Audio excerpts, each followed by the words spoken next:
De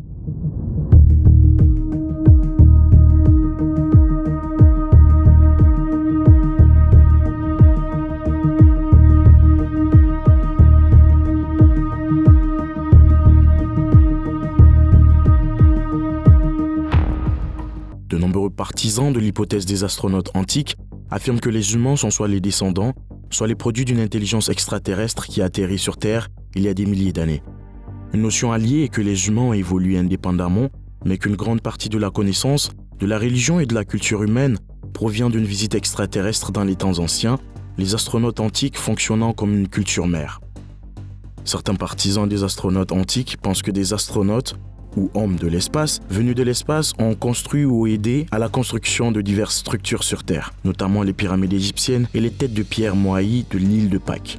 Cependant, un objet bizarre a récemment été découvert en Sibérie. Les partisans de l'astronaute antique ont-ils finalement découvert des preuves pour étayer leur affirmation ? Restez avec nous jusqu'à la fin pour tout savoir. Le terme astronaute antique ou extraterrestre antique fait référence à une théorie pseudo-scientifique qui prétend que des visiteurs extraterrestres intelligents visitaient la Terre et sont entrés en contact avec les humains dans l'Antiquité et la préhistoire. Selon ces partisans, ce contact a façonné l'évolution des cultures, des technologies, des religions et de la biologie humaine moderne. La plupart des divinités des religions, si ce n'est toutes, sont d'origine extraterrestre et les technologies avancées apportées sur Terre par les anciens astronautes étaient perçues comme une preuve de leur statut divin par les premiers habitants. Les universitaires et les archéologues considèrent que la théorie selon laquelle les astronautes antiques ont existé et ont visité la Terre est pseudo-archéologique et ou non scientifique.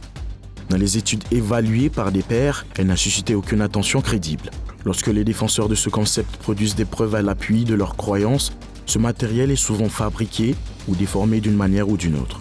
Les partisans affirment que les preuves de l'existence d'astronautes anciens proviennent de lacunes dans les archives historiques et archéologiques, et que les explications manquantes ou incomplètes des données historiques ou archéologiques laissent supposer l'existence d'astronautes anciens. Les preuves seraient constituées d'objets archéologiques anachroniques ou dépassant les capacités technologiques acceptées des cultures historiques auxquelles ils sont associés. Ces objets sont fréquemment appelés artefacts hors du commun et ils comprennent des œuvres d'art et du folklore qui sont perçus comme montrant des contacts ou des technologies extraterrestres au sens moderne du terme. Les spécialistes ont déclaré que les lacunes dans les connaissances actuelles n'étayent pas la présence d'astronautes anciens et que les partisans n'ont fourni aucune preuve documentaire ou physique convaincante d'un artefact qui pourrait éventuellement être le résultat d'une interaction avec des ZTI. Selon l'astrophysicien Carl Sagan, dans la longue litanie de l'archéologie pop des astronautes antiques, les cas d'intérêt apparent ont des explications alternatives parfaitement raisonnables, ou ont été mal rapportés, ou sont de simples faux fuyants, canulars et déformations.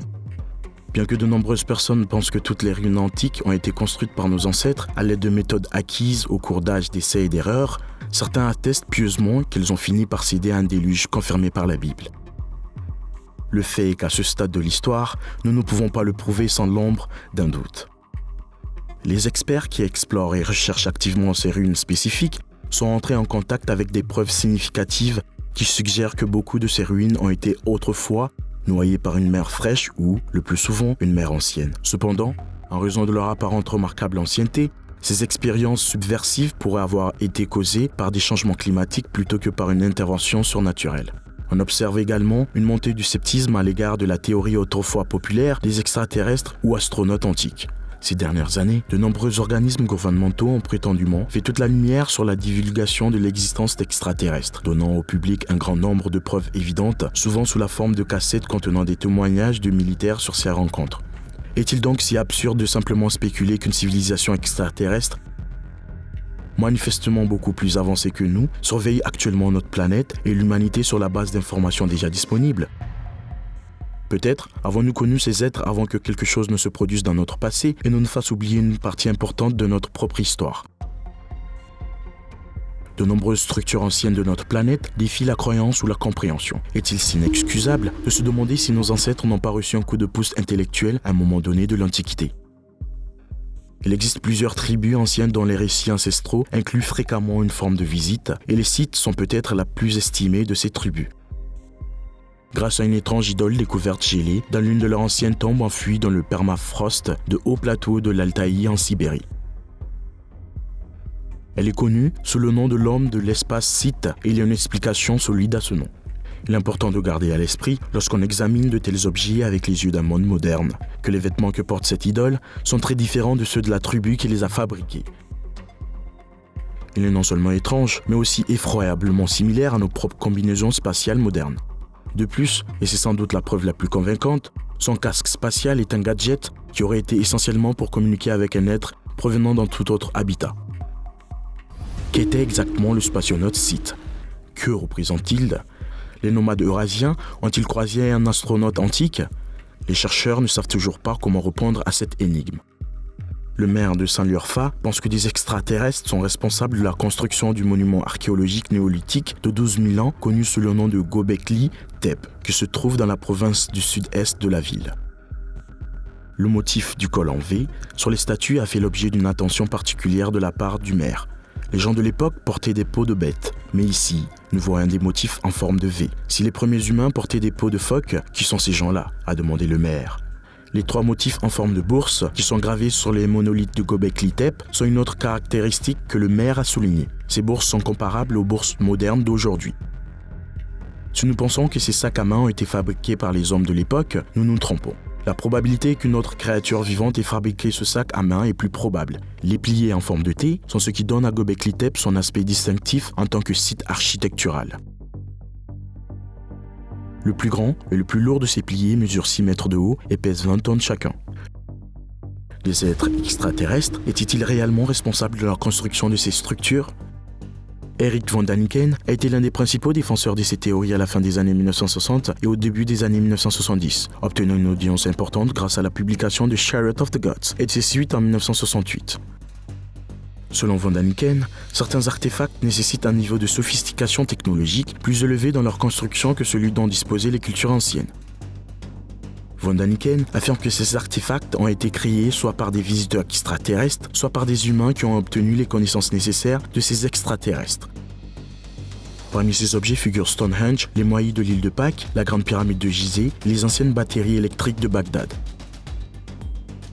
Selon von Däniken, l'art et l'iconographie antique du monde entier représentent des véhicules aériens et spatiaux, des créatures non humaines mais intelligentes, des astronautes antiques et des objets de technologie avancée anachroniques.